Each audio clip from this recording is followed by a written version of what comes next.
Who benefits from polygyny? Many people think that women are degraded in polygyny. It's because of the examples of polygyny we see in the media.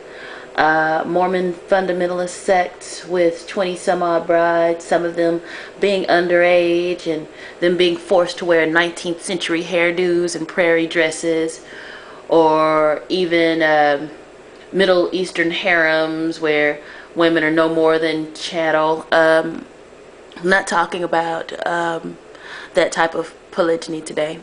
I do not feel that polygyny is righteous when it is participated in by individuals that are going to abuse Yah's word. I don't believe that polygyny should be forced on anybody who doesn't want to participate. I believe that there are ways to do it according to Scripture, and I believe that's the way it should be done.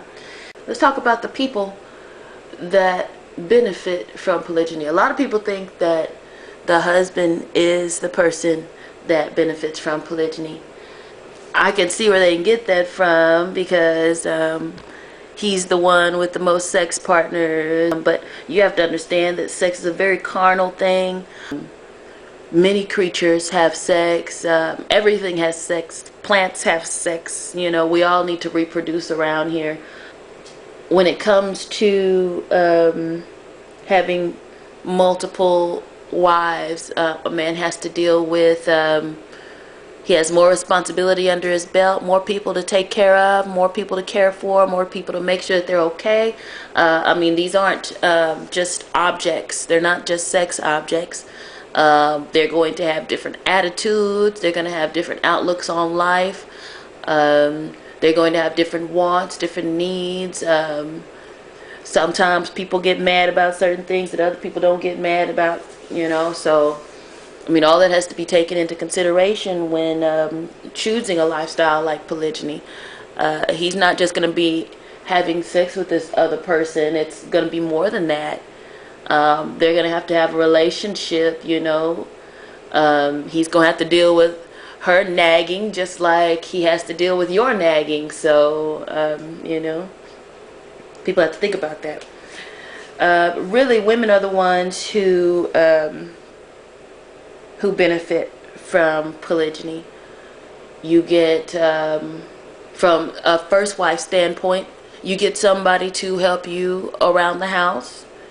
For instance, we've got a two-story over here. It's very difficult to take care of a two-story and 3 small children. So you would have somebody there to help you with cleaning of your house, with the taking care of the children, just the general sharing of the day's duties and chores and whatnot.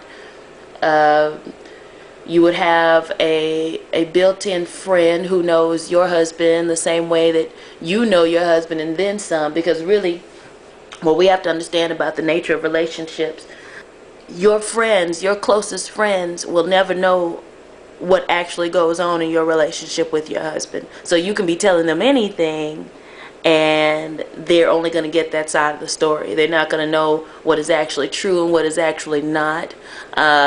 So any advice that they may give you is going to be kind of skewed because they have a skewed idea of your relationship.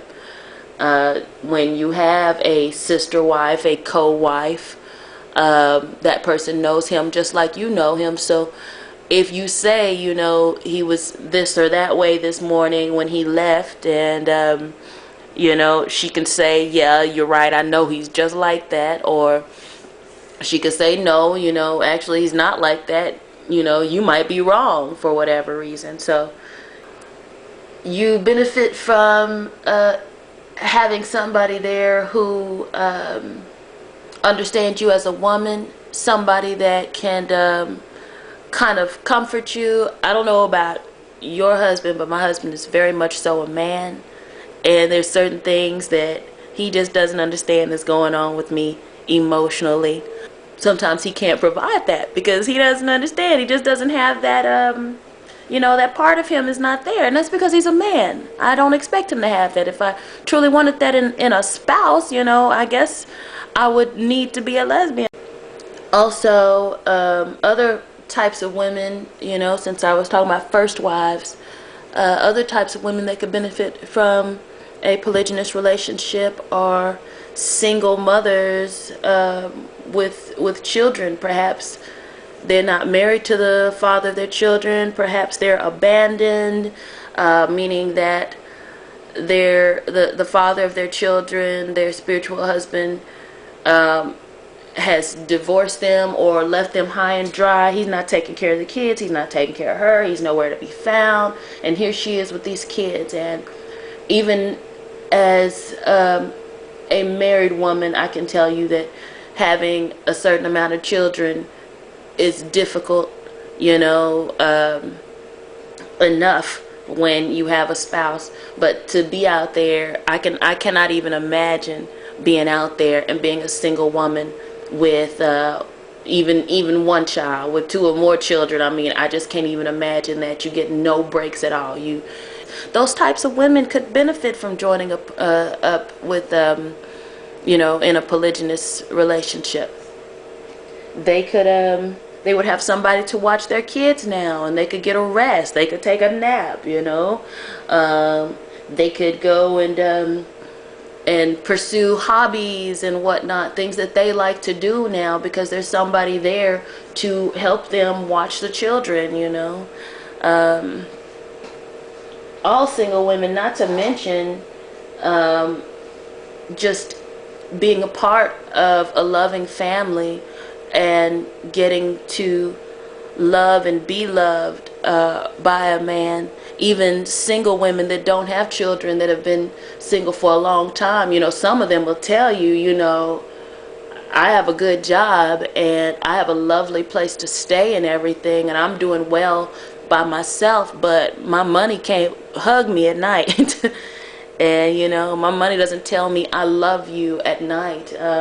Even those that they get a man to fill their bed every time they want it or whatever, and they have their booty pals and their booty calls late night or whatever.